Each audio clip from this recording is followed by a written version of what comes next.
Olá pessoal, sejam bem-vindos ao canal O Conservador Patriota. Estamos aqui para mais um vídeo. O vídeo de hoje será o Papa do Anticristo? Esse Papa Francisco nunca me enganou.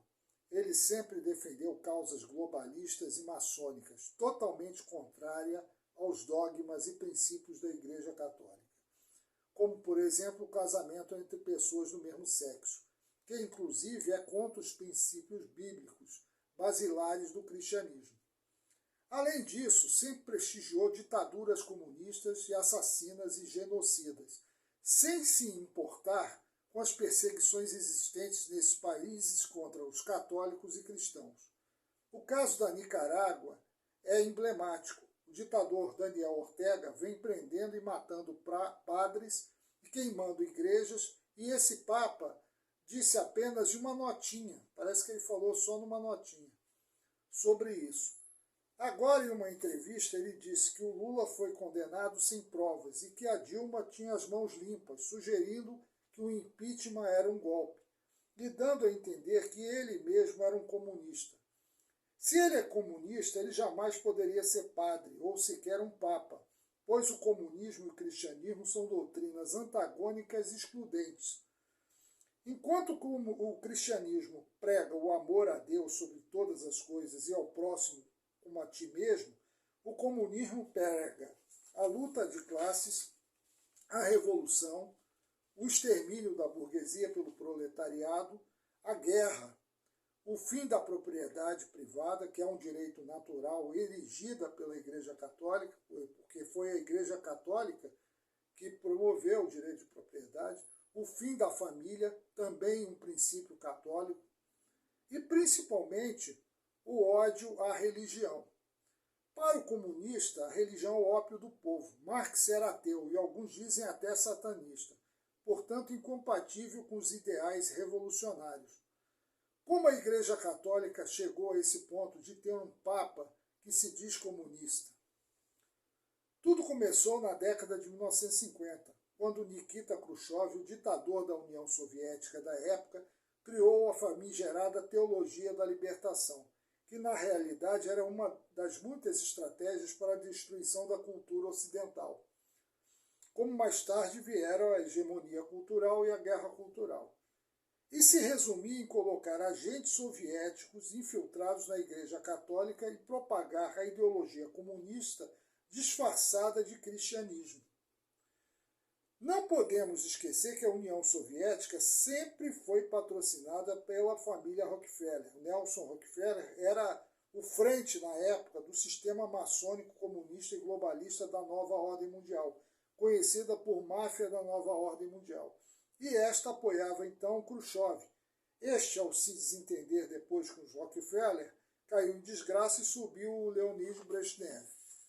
A União Soviética era como se fosse já uma ponte para o que a máfia da Nova Ordem Mundial queria, que era estabelecer o governo da Nova Ordem Mundial. Por isso eles apoiaram a Revolução Russa e sempre deram apoio à União Soviética. Até durante a Segunda Guerra Mundial, a União Soviética só venceu os alemães graças ao apoio bélico dado pelos americanos, que tinha por trás a máfia da Nova Ordem Mundial. O Roosevelt, que era o presidente dos Estados Unidos na época, era da maçonaria e ligado a essa máfia.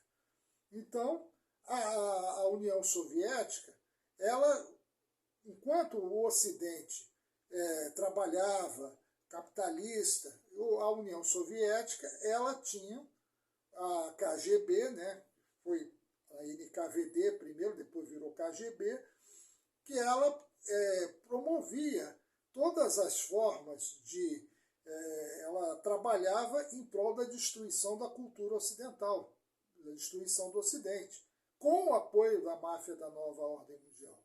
Então, a gente vê que isso sempre teve uma ligação entre o governo da União Soviética, né, a ditadura da União Soviética, e essa máfia da Nova Ordem Mundial. A Teologia da Libertação foi abraçada na década de 1960 em 1968, mais especificamente na América Latina, pelo padre Gutierrez. Anos depois, por Leonardo Boff, Pedro Casaldáliga, Dom Evaristo Arnes e outros bispos e padres brasileiros, assim como argentinos e demais padres latino-americanos. O PT foi fundado por teólogos da libertação como Frei Beto, que é um dos pilares do partido. Os outros três são os sindicatos, os ex-terroristas e os intelectuais. Quando o Papa João Paulo II assumiu no final da década de 70, ele viu com muita preocupação a teologia da libertação, e designou então o cardeal Joseph Ratzinger para combatê-la.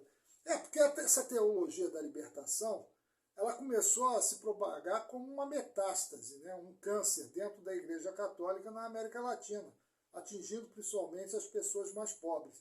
Foi nessa época também que as pessoas começaram, os católicos praticantes e tradicionais começaram a ver que o catolicismo estava pendendo para um lado socialista, se afastaram e houve o crescimento das igrejas evangélicas. Foi um crescimento vultoso, né?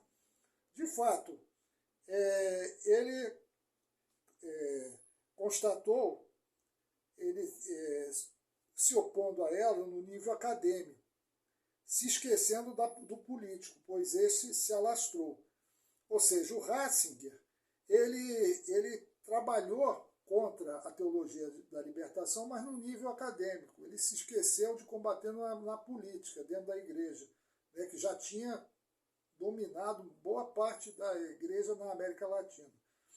Ao assumir o papado, Ratzinger ficou sendo uma ameaça aos planos da máfia da nova ordem mundial, pois ele detinha informações sobre o projeto de destruição da Igreja Católica e a criação da religião mundial, né, a religião universal. A mídia esquerdista e corrupta passou a propagar denúncias diariamente casos de abusos sexuais por padres católicos e exigirem indenizações milionárias. Isso acuou Papa Ratzinger, que se submeteu a se afastar e dar lugar ao atual Papa Francisco, que se originou, ele foi oriundo do grupo de padres discípulos da teologia da libertação. Na verdade, o que aconteceu foi um golpe de Estado, pois o Vaticano é um Estado independente. É o que ocorreu, ele se afastou e deu lugar a alguém que era o preferido da máfia da NON. Apesar de não ser católico, sou evangélico. Vejo com muita preocupação o pontificado desse Papa e peço aos irmãos católicos que não se deixem enganar por ele e pela mídia esquerdopata. Procurem se informar cada vez mais e buscar a Deus antes de tudo, em suas orações, que é o que realmente importa. Não importa quem seja o Papa, Jesus é o caminho, a verdade e a vida, e ninguém vai ao Pai senão por ele. Então é isso, certo? Eu agradeço a todos, peço que se inscrevam no canal, curtam o vídeo, compartilhem e enviem aos amigos. Vamos em frente. Muito obrigado.